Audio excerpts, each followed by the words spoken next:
Pro Group Management. Workers' comp that works for you.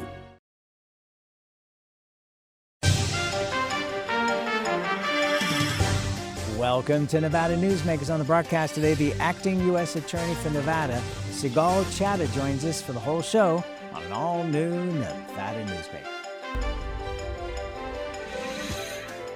Welcome to Story County, where history meets innovation, and a pioneering spirit continues to shape our future.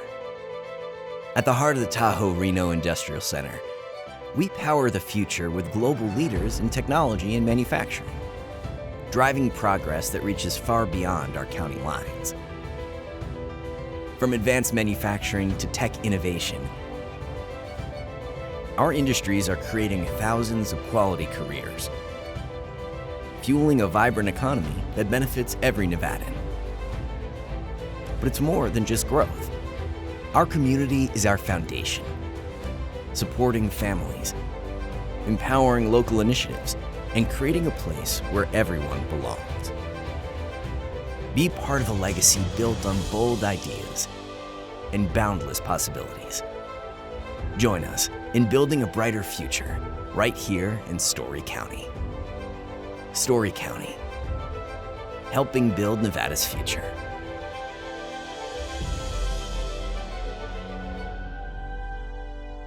The trucking industry is the most resilient link in the supply chain. And for over 90 years, the Nevada Trucking Association has been the voice for the men and women in the trucking industry. From Carson City to Washington, D.C., we advocate for policies to protect our trucking companies and keep commerce flowing. Because Nevada's and America's prosperity is tied to trucks. There's nothing without trucking.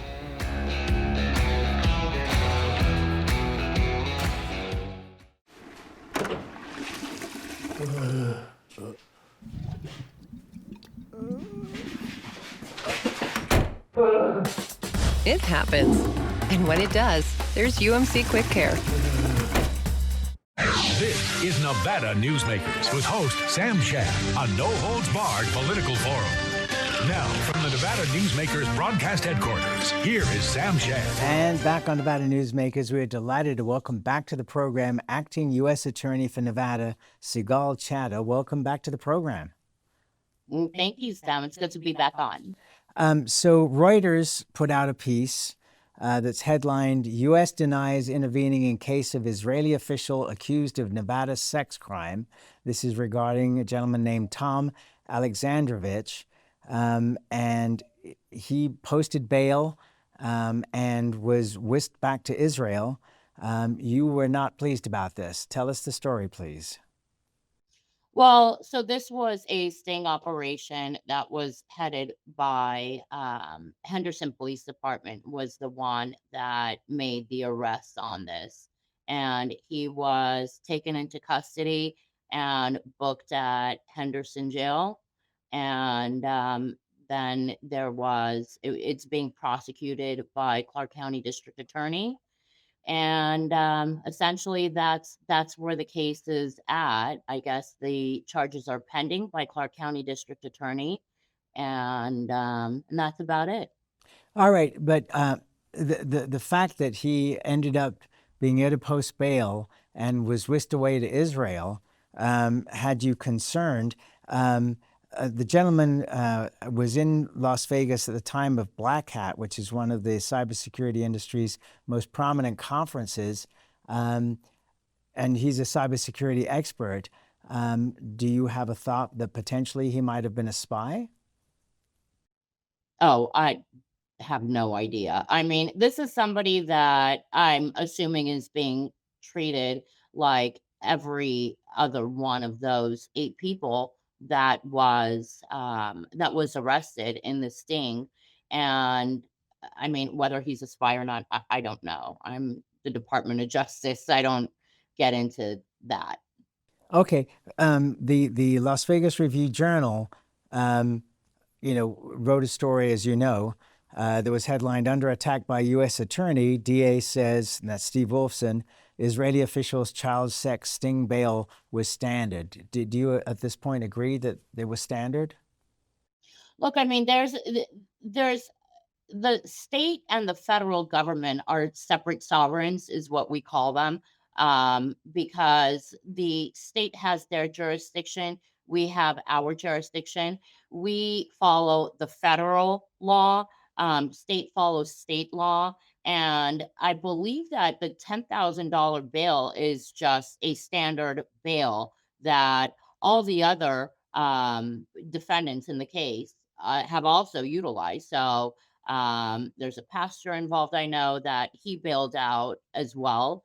So these are standard, I guess, bail scales that have been used by the county. So I don't think that this is anything that this isn't a departure from the ordinary, and understanding that that is the standard bail scale, then that's what he did what every other defendant would do, whether it's on any type of criminal case. Okay, so bottom line is you don't have a beef with DA Steve Wolfson over this then?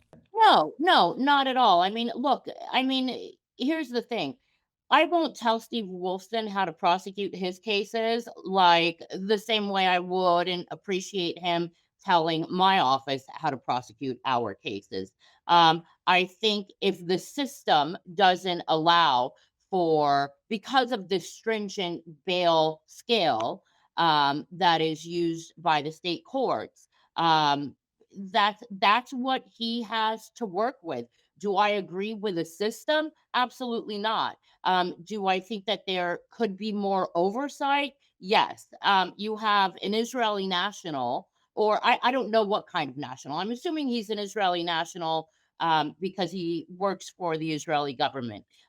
There's an Israeli national that is here, whether it's for a convention or as a tourist. There are precautionary measures that my office would take at a detention hearing when there is a foreign national and we want to ensure that this person isn't flight risk.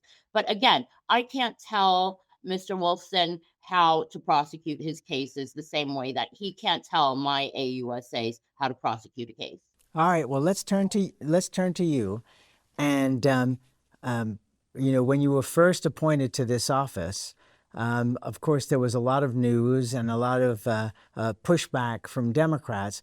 But let's talk about the reality of the U.S. attorneys. Every time there's a new president, pretty much every U.S. attorney resigns and then is reappointed or not, and then the president gets to pick who they want to pick. And so you were the choice for the president. Because of political circumstances, obviously we both realize that our two U.S. senators from Nevada were not thrilled to have you as the U.S. attorney. But my first question to you about this is, has everybody resigned in your office because they were so upset that you were appointed as U.S. attorney? No. As a matter of fact, the office morale has improved. Everybody feels secure in their jobs. I have an amazing group of attorneys that works here. I couldn't be more proud of our AUSAs. They do an outstanding job. I have quite a few very, very good AUSAs. So no, there wasn't this mass exodus from my office like you saw in many of the other offices. I didn't come in here and fire everybody. Again, look, we are here to make sure that the president's agenda is followed. That's, Operation Take Back America. We are prosecuting the most serious, readily provable offenses. We're going back to the core values of the Department of Justice, which includes those mandatory minimums. We're here to do the job and to put bad guys in prison. And how did your appointment come about? Because there's been a lot of talk that you were personally appointed by the president. But how did the actual process go? It seems to be much more complex than that. Well, the president is given his options on who he wants for the job. The president knew what I was capable of. And along with Attorney General Bondi, they made the decision. I'm sure they made the decision together. I wasn't What I wasn't in those discussions, but ultimately, this was a decision that was made by the Department of Justice, by the head of the department, which is the Attorney General, and the president. Have you at any point reached out to our two United States senators to discuss your appointment with them and see if there might be a change of mind in terms of their support or lack of support for you? Oh, I've reached out initially when I knew that there was a possibility that I would be appointed. I reached out to both offices directly to schedule a meeting, and neither of them ever returned my calls. All right, well, that's fair enough. And also, I want to point out, you're an attorney. Jason Frierson, the former speaker, was also in that position, and he was an attorney. So I'm not sure that there was any difference in qualifications as far as the position is concerned. No, Jason and I actually met when I was appointed, and we had a long discussion. And it was very casual. It was over coffee, and I have a lot of respect for Jason. Jason had some fantastic hires that I decided to keep on. We haven't made any changes to the supervisors that are leading the teams from Jason's days, and I think he was bound by the Garland memo, which is different from Pam Bondi's memo as far as the priorities of the office and what Mary Garland wanted to see prosecuted, and the manners that those prosecutions would take place.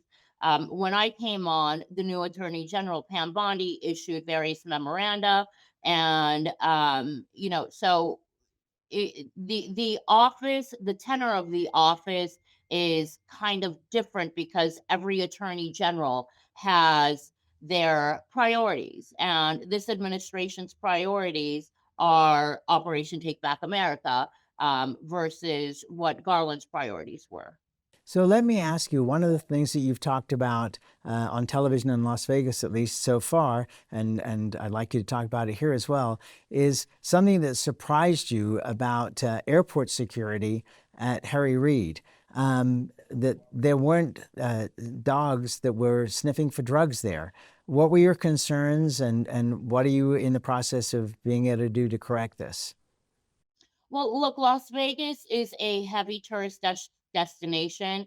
We had in 2024, we had 58 million people come through Las Vegas Airport, or Harry Reid International. One of the things that I was concerned about, and it was put on my radar, was that we do not see as many fentanyl interdictions as our neighboring state, which is California, Utah, and Arizona.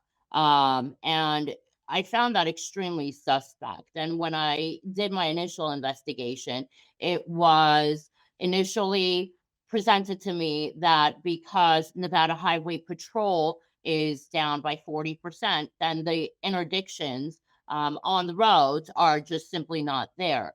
And I found out through some of the agencies, particularly Homeland Security, was kind of the one that tipped me off that we do not have interdictions at the airport with narcotics dogs. Um, and so that is a project that I'm currently working on and trying to get fired up. Is there any assessment of how much or how many drugs are actually going through the airport? Well, we know that there are drugs coming through the airport that are simply on the basis of either tips. We get calls, or there's somebody that is cooperating, or we know that portion of the drugs that come in, because we have not seen the interdictions. Um, through narcotics dogs, we don't have a figure as to how many pounds. I mean, we've had numerous huge drug busts in the airport, We're seeing a lot of methamphetamine come in. So it's almost like meth in, marijuana out. Remember, I mean, marijuana is legal in this state, so recreational use and medicinal. So what we do see is a lot of marijuana busts that happen, and they go out through the reader international. Okay, but you are seeing busts there for marijuana at the airport? Oh, yes, yes. We do see busts.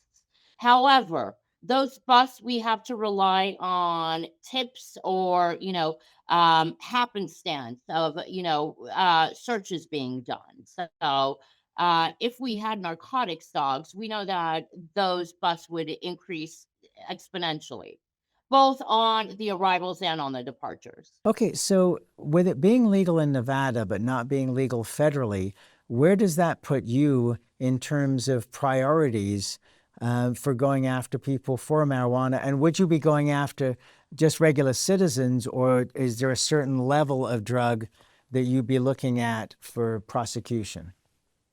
Well, the federal government doesn't prosecute simple possession. That is something that we leave up to the counties, and that's possession of any type of drugs. The federal government, once we get into the serious volumes or serious amounts, that's when we prosecute on the trafficking end. And remember, I mean, it's legal in Nevada, but you have to have a license in Nevada.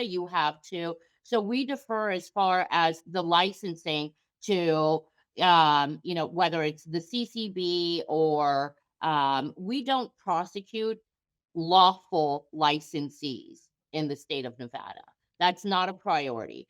But the black market, which is what we're seeing, okay, those are prosecutable offenses. Okay, just one last quick question on this topic, and then we'll take a break. Do you get any indication that the president is serious about reducing the level at which marijuana is prosecuted from level 1 down to level 3?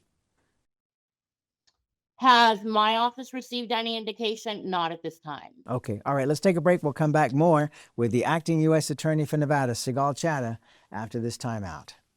As you know, Reno is booming. Toll's development company is helping it grow with insightful design and development, building community with every project, adding beauty, adding excitement, emphasizing our shared humanity.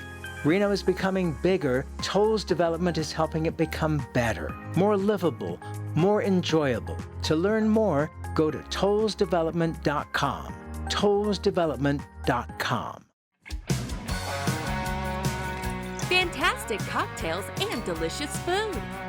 It's a good time to eat. Over 500 hot slots, plus electronic table games. It's a good time to play. Player rewards and big-time jackpots. It's a good time to win. Your good times are tamarack. The Nevada Builders Alliance has been protecting the interests of the construction industry for over 50 years. Our programs save members thousands of dollars every year and allow them to provide much-needed benefits to their employees. Our industry also allows Nevada to grow. If you're thinking about a career in the construction industry, reach out. And if you haven't thought of a career in construction, what are you waiting for? We are the Nevada Builders Alliance.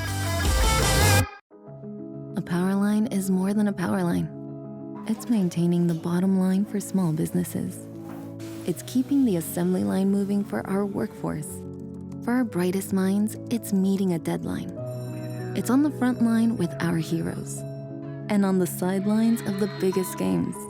It's a direct line to our loved ones. And it's a lifeline for the most vulnerable. There's a lot on the line. This is Nevada Newsmakers. And back on Nevada Newsmakers, we continue our conversation with the acting U.S. Attorney for Nevada, Sigal Chattah.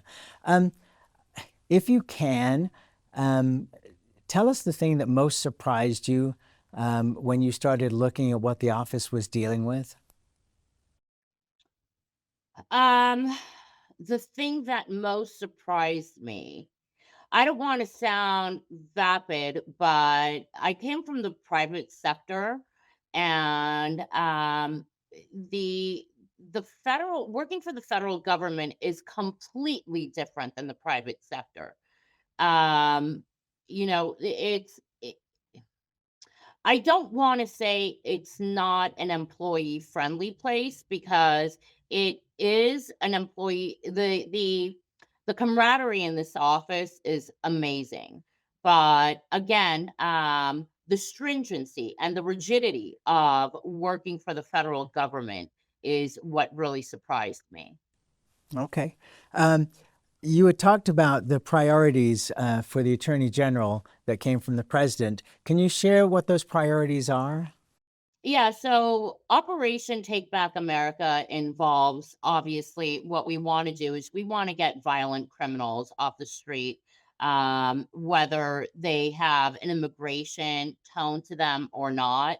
Um, that is by far the biggest priority is violent criminals, and with violent criminals comes drugs, arms trafficking, whether it's human trafficking, labor trafficking. Labor trafficking is something that surprised me as much here in Nevada as much more than I anticipated. What does that mean, labor trafficking? So essentially, what you have when you're dealing with labor trafficking is, people that are either brought to this country under duress or they are voluntarily they come to this country thinking that they will have, they will go through the normal process of obtaining work permits and things like that. And then what ends up happening is they get trafficked by their employers, whether it is by holding their, passports or by being threatened that if they don't comply, then their families will be killed in their countries of origin. And that is a huge issue. All right, let's take another break and we'll be right back with the acting U.S. Attorney after this timeout. Pro Group Management is the place where companies can find workers' comp solutions that are designed to meet their specific business requirements. As regulations evolve, Pro Group takes a proactive approach to clear the path to make sure your business stays ahead of the curve. Knowing your workers' comp program is optimized, you can focus on other important matters related to your growing business. Pro Group Management, workers' comp that works for you. Like a traditional handmade basket, retail is woven into the fabric of life in Nevada. From big box to mom and pop, retail supports our communities in countless ways. Jobs for the disabled, team uniforms for kids, help for the elderly, and so much more. Retail employs over 1 in 10 workers. Retail supports Nevada, and we support retail. RANNV.org. Save money and take transit. Did you know you can ride the bus all day for less than what it would cost you for a gallon of gas? Plan your trip now by going to rtcwashoe.com. One night, 2 incredible bands. Lit. Fuel. Ignited We Stand Tour 2025. Friday, August 22nd, TJ's Corral at the Carson Valley Inn. Get tickets now at carsonvalleyinn.com. Don't miss Lit and Fuel together live. Meet Nevada Health Link, Nevada's official health insurance marketplace. Your link to savings, selection, free assistance, and name brand health insurance, where 90% of enrollees lower the cost of their monthly premium. Everyone deserves access to quality health coverage, no matter your income or family size. Visit NevadaHealthLink.com. A few minutes could save you hundreds of dollars per month. Nevada Health Link. Our plans are made for your plans. This is Nevada Newsmakers. And back on Nevada Newsmakers, we continue our conversation with the acting U.S. Attorney for Nevada, Sigal Chattah. You kind of shocked me a little bit when you said earlier that the Highway Patrol is down by 40%. And I know that over the years, the pay scale for the Highway Patrol has always been where people work for the Highway Patrol and then do their best to get to another police force in the state as quickly as possible to get the higher pay. How badly does that affect things that you do in your office? Well, for example, again, the drug interdictions is really where we see it. Now, this was a number that was provided to me. I did not verify that number. I was told that that was one of the reasons that we don't see as many fentanyl and drug interdictions in the state when in that context. So, again, most of what we talk about when we talk about interdictions is the methodologies that we would see that ordinarily, which is Highway Patrol, Customs and Border Patrol, and when you have one of the largest elements or methodologies that are incapable of doing that because of a work shortage or a labor shortage in that sector, then obviously our numbers will go down when it comes to prosecutions as well. And that's where we have to leave it for now, but we will welcome you back anytime you're available. Anytime, Sam. Thank you so much, Sigal. Appreciate you being here, and we'll be right back. Each day, the Children's Advocacy Alliance partners with leaders, legislators, and families across Nevada to improve children's health, education, economic well-being, and safety. We recognize Nevada will be no better than the state of its children. Be a part of this change. Be a supporter of the Children's Advocacy Alliance. For more information, go to caanv.org. Imagine a magical garden that feeds Carson City's hungry and homeless, teaches our high school students agriculture, creates hanging floral displays to beautify downtown, and yet charges nothing. It's not magic. It's the Greenhouse Project. It's real, it's growing, and it needs your help. Go online to carsоncitygreenhouse.org so together we can grow it forward. Welcome to the Ahern Boutique Hotel, where luxury and warmth come together in the heart of Las Vegas. We take pride in offering a one-of-a-kind experience for both locals and tourists. Join us for handcrafted cocktails and an unforgettable experience. Joel's Chop House, the perfect place to savor views of the Las Vegas Strip. Satisfy your cravings at the Ahern Chocolate Shop. No smoking, no resort fees, and the parking is always free. The Ahern Luxury Boutique Hotel is your home away from home.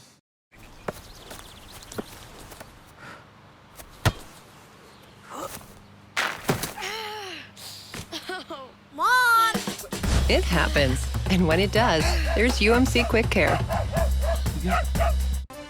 You can always watch Nevada Newsmakers 24 hours a day at NevadaNewsmakers.com. Thanks for watching and listening.